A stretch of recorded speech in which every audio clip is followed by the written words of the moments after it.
it's weirder than, yeah, the royal family is weirder than you think. 1066, the start of the royal family on these fair isles. Well, there were kings and many countries before that, and druids before that, and Pangaea before that, but we have to start somewhere, and a millennia ago is plenty far. If that leaves out Ethelred the Unready, so it goes. William the Conqueror conquered in the Norman Conquest, Norman here being code for French, because it's the olden days.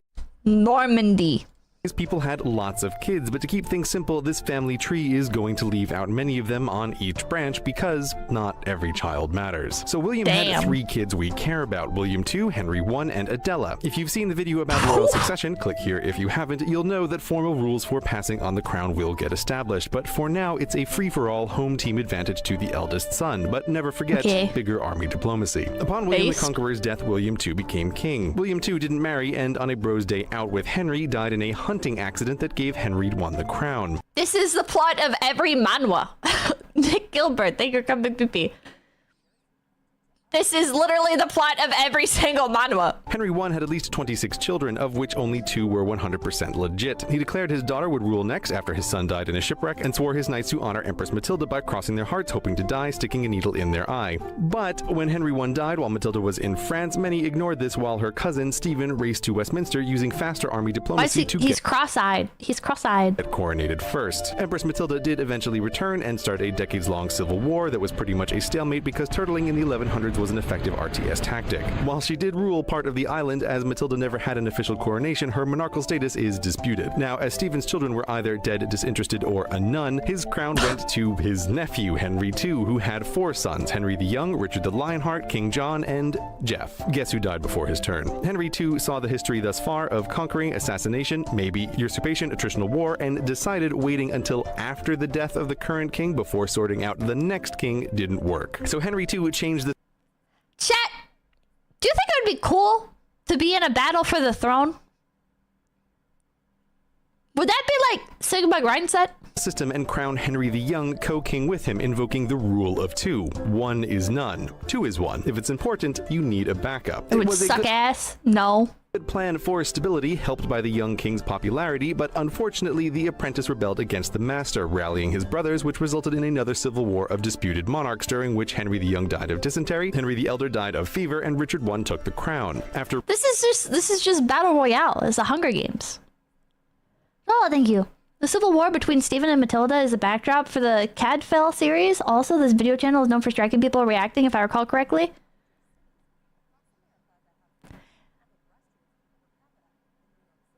I'm gonna hit like on this video, and if you copyright strike me, I'm gonna dislike the video. Make your move, CGP Gray, or should I call you CCP Gray?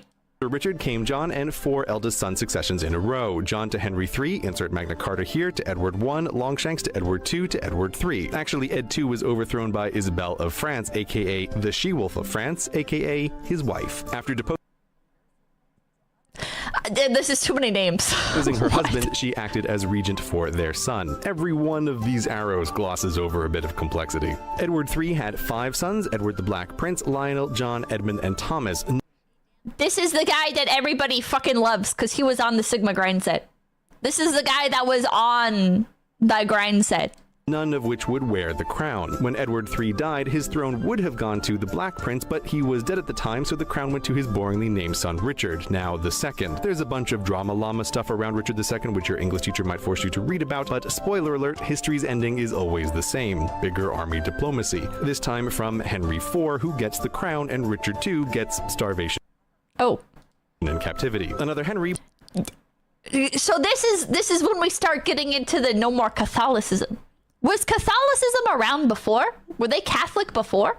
Were all these guys Catholic and women?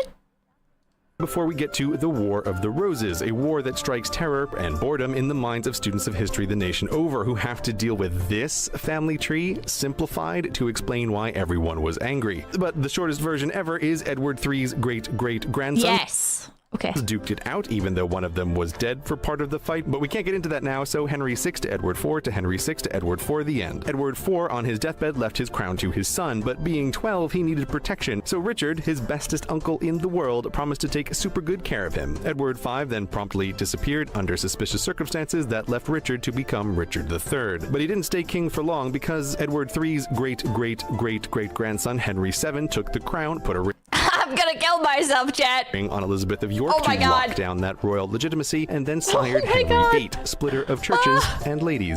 That's the guy. That's the guy, chat.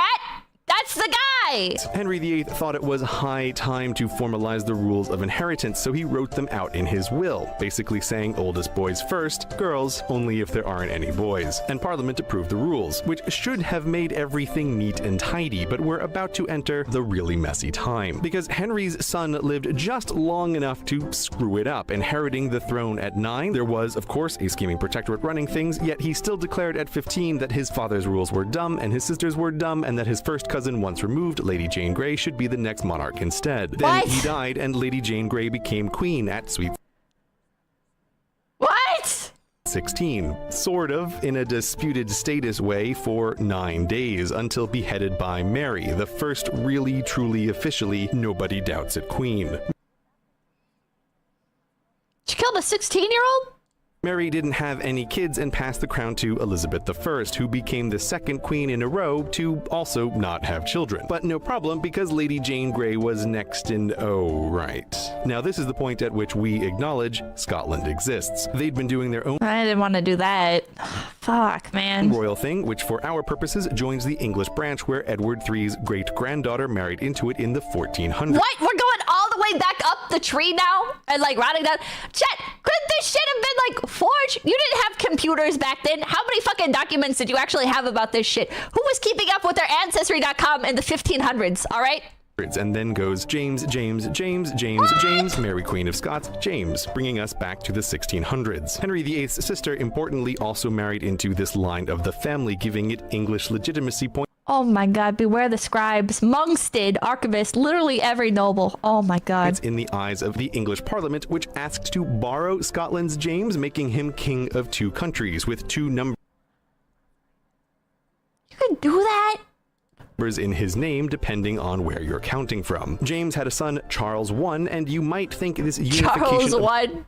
The first edition of Charles just dropped. the monarchs means the very messy time is over. But no, because Cromwell. Cromwell Who? didn't like kings and beheaded Charles I, declaring no royals, This Cromwell guy sounds really based, actually. Wait a no minute. longer, making himself the Lord Protector, which was in no way Holy like shit. a king, even though he This guy's based! was in charge, and it was a hereditary office passed to his son. Yeah, but it's different. He's the CEO. The Cromwells didn't last, mainly because his son was a fancy country squire who didn't follow Rule 0, keep the army happy, giving Charles's son, Charles II, the ability to re-establish the monarchy. You fucking idiot, Cromwell.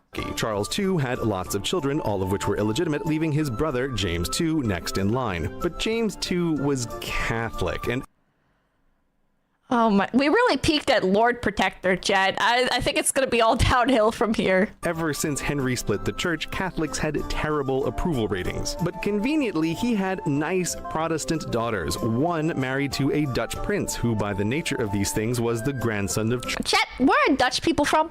Is it Netherlands? It's Netherlands, right? Yes. Kitsune, thank you. Cromwell is actually the reason Ireland hates England. He basically committed genocide over there. Okay, Cromwell's not based. We don't like Cromwell here. Charles I. I Bonus take it English back. legitimacy points, plus who doesn't like the Dutch? With James so unpopular and William and Mary so popular, the army and nobles pretty much invited the royal couple to invade. Wait! The duchy. Does that mean the Netherlands, like, invented royalty? And that's where the word the duchy comes from? Like duchess? Duke? Ducal? No? Okay, never mind. And James II fled. No, William and I Mary lied when I ruled said as that to you. co-monarchs, but without children, the crown went to Queen Anne, who also didn't produce any heirs, though not from lack of effort. She was pregnant 17 times. Holy Again, shit. finding themselves with a no royals, no longer situation. Pregnant pregnant 17 times. Bro, somebody was poisoning her. Sacred thank you. And he banned Christmas. Okay, Cromwell sucks. Parliament decided it was really truly seriously the time to sort out the rules of inheritance, to avoid pretenders from every branch of this messy tree fighting over the crown. Parliament did a royal reboot to clear the cruft, defining Sophia of Hanover, the granddaughter of James Dual Numbers, to be the new starting point for all claims to the crown. These James rules Dual finally Numbers stuck, thus ending the very messy time. George I, son of Sophia, was the first king under the new rules, then his son George II to George III, and even though he lost— Wait, who is this Frederick guy? America and his mind, never fear, the rules are here, so the crown continued to calmly descend. Who the fuck is Frederick? Why did we skip Frederick? The family tree, going to George IV, who didn't have any surviving children, to William IV, who had 10 children, all illegitimate. Then passing through his dead younger brother to Queen Victoria, who started— Why are they illegitimate? Is it because they're Catholic? Oh, he died first. Okay. Her reign in 1837 and made it to just over the finishing line of the 20th century, which is a doubly— Not his wife. Okay. Impressively long time given the state of medical technology then. After the end of her age, the crown went to her son, Edward VII, to George V, to Edward VIII, who finally breaks up this neat and tidy and somewhat boring line of succession by committing a scandal, marrying a commoner, an American commoner. Holy shit. I don't think you're allowed to do that. I don't think you're allowed to do that. American commoner divorcee twice over. Oh my god! Ah! Actually, the divorces were a real problem and weren't compatible with the monarch's role as head of state and also the Church of England in the 1930s. Edward abdicated to his brother George VI, who was reluctant to take the crown and then had to oversee World War II and the subsequent breakup of the Bro got out at such a good time. That's hilarious. That's hilarious. Nobody will ever have to like question him like, oh man, would this have happened if we had the other guy? Oh man. Oh man. If anything, people were probably like, oh man, if we had that other guy that was fucking an American chick, maybe America would have like helped us sooner. Maybe America like would have been like more at our, like they would have had our backs better. Oh damn. Oh, he was a Nazi. Okay, never mind. Never mind. It seems like never mind. Maybe bullet dodge. British never Empire, mind. which drained the reluctant king's health, who died at 56, leaving the crown to Elizabeth. I gotta stop speaking positively about these people because every time I say anything, it turns out they committed like a genocide or some shit. What the fuck, man? The second in 1952 at the age of 25. 7 years older than Victoria, her great-great-grandmother was on her coronation day. Zero for two, Pippa. Early September 2015, Elizabeth became the longest reigning queen in not just British history, but world history. From Elizabeth II, the crown continues on to Charles, the longest heir apparent in British history, to his son William, to his son George. Okay, Harry's the one that is fucking the OnlyFans model or whatever, right? Never speak positively about royals, bro. See the chat, this is why I don't vote.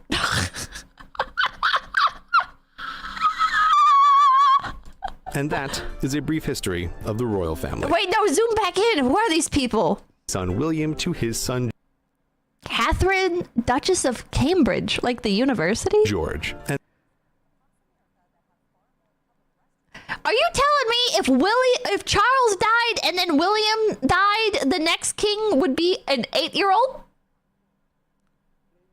that is a brief history of the royal family. Yeah? Oh my god. That's how that works?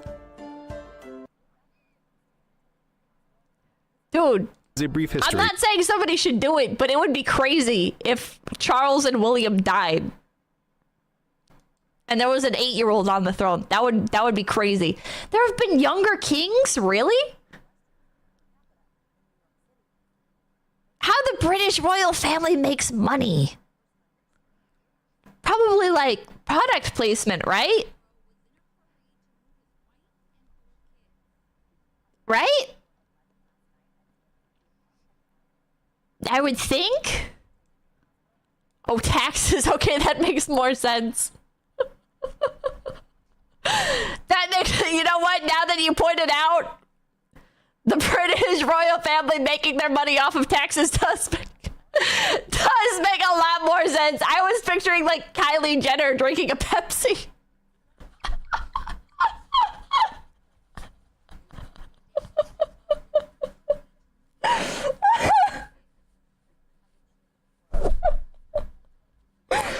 Oh, fuck. That makes sense. That makes sense, Jet. All right.